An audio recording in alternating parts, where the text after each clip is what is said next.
વડોદરા મહાનગરપાલિકાના હદ વિસ્તારમાં આવેલી કેટલીક સોસાયટીમાં હજી પણ સહાય પહોંચી નથી, જે લઈને રહીશોનો રોષ ભભૂકી ઉઠ્યો છે।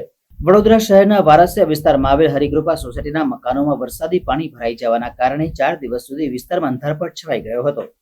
સમગ્ર શહેરની જેમ અહીંયા પણ વિકટ સમસ્યા ઊભી થઈ હોવા છતાં પાલિકાના કોઈ હોદ્દેદાર કે ભાજપના નેતાઓ મદદ કરવા માટે ફરક્યા પણ ન હતા।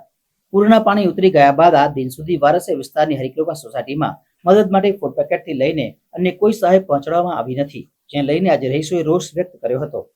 પટેલ પારેખની બાજુમાં અમારી હરિકૃપા સોસાયટી અને આ બે સાઈડના તળાવ કાંઠે અમારા અહીંયા પાણી ભરાઈ ગયું। કોઈ જાતની કોઈ ઠેકાણ જોઈતા નહીં। ભાજપ વાળા આવતા, કોઈ કાર્યકર્તા નહીં આવતા, કોઈ કોર્પોરેટર અહીં જોતા નહીં કે આ લોકો શું કરે છે અને કેવી પોઝિશન છે, કોઈ કહેતા કોઈ જોતા નહીં।